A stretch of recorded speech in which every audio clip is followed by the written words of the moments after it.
कोई कैकेयी को कभी दोष मत देना। मां कैकेयी को अयोध्या में कोई ऐसा प्रेमी नहीं था जैसी मां कैकेयी प्रेमी थी, क्योंकि रघुनाथ जी का वियोग, भरत जी का वियोग, महाराज दशरथ का वियोग पूरे अयोध्या वासियों की निंदा का पात्र बनकर राम जी की इच्छा की पूर्ति की।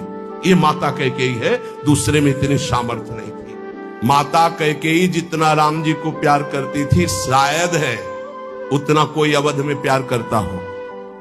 भगवान श्री राम एकांत में माता कैकेयी से कहा, मां मैंने पूरी अवध में देखा है कि आपसे ज्यादा मुझे कोई प्यार नहीं करता, और ये सामर्थ्य केवल अधिक प्यार करने वाले में ही होती है। तो आप मेरे लिए निंदा सहेंगे, मेरे लिए आप अपमान सहेंगे, मेरे लिए पुत्र वियोग, मेरे लिए पति वियोग, ये केवल आप ही सह सकती हैं। इतना त्याग आप कर सकती हैं, मुझे पता है, क्योंकि आप हृदय से बहुत बहादुर हैं।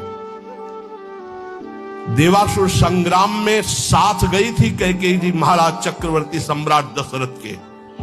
भगवान राम जी इसीलिए कह रहे कि आपका हृदय वीर रस से भरा हुआ है, आप सह सकती हो मां, बस एक मेरी इच्छा है। तो उन्होंने कहा, हे राम तुम्हारे लिए अभी प्राण त्याग सकती हूं, तुम्हारे लिए सब कुछ त्याग सकती हूं। तो उनका आपको बस जिसलिए मेरा अवतार हुआ, मैं संतों के सुख के लिए अवतरित हुआ हूं, मैं अवध का राजा अभी नहीं बनूंगा, अभी आपको मुझे वनवास भेजना ही होगा।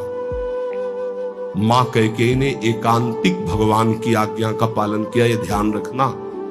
कैकेयी जी का हृदय बहुत रघुनाथ जी के प्रेम में डूबा, ये कोई नहीं जानता। सर्वश्रेष्ठ प्रेम मां कैकेयी का, जिन्होंने अपना अपमान सहा, निंदा सहा, लेकिन राम जी की इच्छा की पूर्ति की। ये अंदर की बात कह रहा हूं। भरत जी ने कभी मां नहीं कहा। जब राम जी वापस अयोध्या आए तो उन्होंने कहा, बेटा तुम्हारी पूरी बात मानी थी, पर मैं एक बात नहीं सह सकती। अपने पति का वियोग सह गई, लेकिन मेरे भरत ने आज तक मां नहीं कहा। बेटा अब मेरी इच्छा एक बार मां कहला दो। तो राम जी जा रहे थे, भरत जी को सूचना मिली कि राम जी एक कहलाने के लिए आ रहे हैं। उनकी जो दशा हुई वो देखकर भगवान वापस हो गए कि ऐसा नहीं, एक बार भी मान। इतना कष्ट सहा माता कैकेयी ने, लेकिन राम जी की इच्छा का पालन किया। ध्यान रखना।